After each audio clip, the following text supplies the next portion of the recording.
Safety is important. You know, if you're gonna smoke pot, dopamine, you do it in a dark, silent place, so the fumes are masked by your edginess. But thanks to the internet, you can watch someone get their dose of dopamine and watch them feel pretty high on energy and excitement. But those videos will corrupt your mind because they're getting all the dopamine and all you have is a chemical imbalance. That's why your primary school is here to teach you the dangers of pixels on a screen and HTTPS files being sent to your computer. Truly scary stuff. Here is an image my primary school liked to show a lot. If we subtract the social media I've never heard of, and if we subtract the social media I never use, now if we bring back the social media I never use because I need to prove a point, you see Google Plus is for 13-year-olds and YouTube is for 18-year-olds. Now this doesn't make any sense because YouTube is full of Undertale fans and people trying to leech off of changing animations and the odd ones out, video to come if I can be bothered, and Google Plus is full of, well, nobody. But to make a Google Plus account, heaven forbid, you need to make a Google account which also gives you a YouTube account, so it's either one or the other. But please YouTube, enforce the age restriction more, I'm tired of seeing this and this. So on their website, which I can't show for obvious reasons, so handcrafted visuals will be shown, there is a list of dangers that your child might face. Access to illegal, harmful, or inappropriate images or other content, because all the information on the internet is legal, harmless, and appropriate. Inappropriate to what? You're incredibly arrogant and vicious to expect the internet, when almost half of the world uses it, for it all to be appropriate. There are places for inappropriate images. Jack Jones is one of them. If these topics were an issue, then more would be done about them. The risk of being subject to grooming by those whom they make contact on the internet. Being an intellectual myself, my brain capacity is previously extended with more consequential affairs, so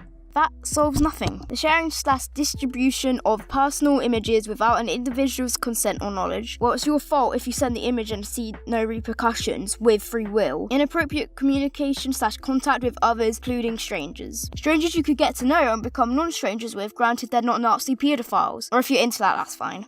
Cyberbullying. If you honestly get offended by cyberbullying, then you should kill yourself. Access to unsuitable video/internet games. There is unsuitable offline games. The only thing the internet changes is the communication between players, but you don't need to talk to them, just unplug your headset! An inability to evaluate quality, accuracy, and relevance of information on the internet. Yes, because everything written on paper is automatically fact. Writing "women are gay" on a piece of paper, even though it's a fact, doesn't make it more true. And back with the relevancy, the internet might have been designed to share useful information in the past, but that's not the case anymore. You can still find useful information on the internet. It's like you have CNN or CNN.com. Give you relevant, questionably accurate information. And you have MTV or Tana Mongoloid to give you garbage that never deserves a second watch. Plagiarism and copyright infringement. How does that affect the viewer? Meme accounts are vapid and plagiarizing cunts, but people eat it up. They clearly don't care. Illegal downloading of music or video files. Yes, it's really easy to find illegal files. Doesn't mean you have and it doesn't mean the parent will be stupid enough to not notice it. I mean, I pirate stuff all the time, but I watch it on YouTube, so no downloading is needed. I mean, if you have uTorrent in your taskbar, what else are you going to use it for? The potential for excessive use, which may impact the social and emotional development and learning of the young person. Yeah, I can't really fault that, but there are ways to limit yourself, and it's not to use it. I find when I set myself limits, I always want to break them more, and when I set a minimum time to work on something, I don't work on it at all, because I'm always a lazy piece of shit. But that's really it for the website. That's of it, it's just useful tools for parents, which leads to more misinformation and nudes.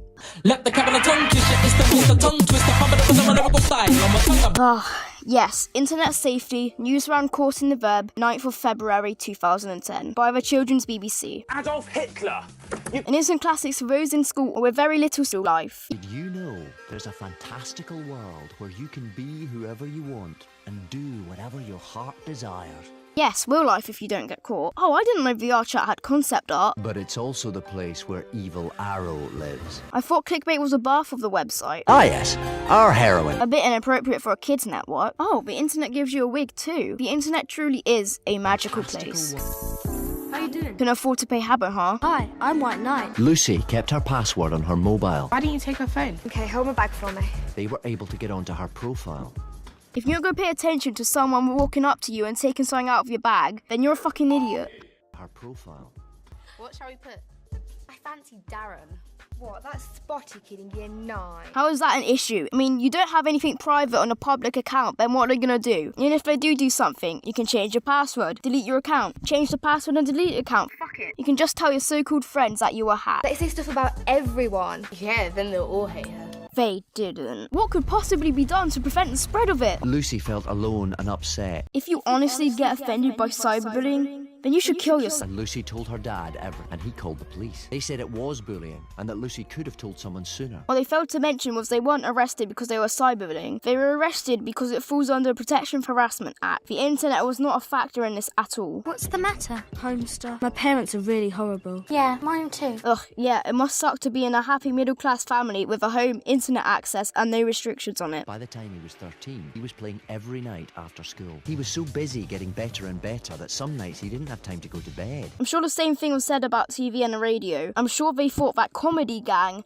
was going to corrupt young minds across the nation, but I'm not 100, so I wouldn't know. Also, I find it kind of funny how they use a Wii to show he's a hardcore gamer. He didn't stop washing or cleaning his teeth. I'm sorry, but I've never done that. I don't know anyone who's done that. Maybe they're exaggerating to make him seem like a weird person, despite it being a completely normal thing to do nowadays. That's it, sir. I'm taking the computer away. They really don't want to pay royalties. First the Habbo knockoff and now a computer instead of an Xbox. And what computer would he even be using? A Dell Optiplex? I just realised the real reason they don't want people to go on video games all the time is because it's probably taking a significant chunk from the ratings away. She had to lie on her profile and say she was 13, not 12. She shouldn't have done it, but she thought it was okay, because all her friends were doing it too. It's a 1-year gap, who cares? So Charlotte gave him her messenger. That's an email. And then one day he got her mobile phone number. It was an accident. My friend was asking. I don't know what happened, I just copied it number by number into a completely different conversation than the one I was in. Now he texted all the time. Charlotte didn't know what to do. Block him? No! Let go! Give it back! That's my private property! Private property your parents probably bought for you. But the thing about the internet is that you could be talking to anyone. Yeah, that's the beauty of it. If that wasn't the case, social media wouldn't exist. Although games would be pointless and many teenagers would be lonely. So what can you take away from this? Kids' networks are desperate and I love dopamine.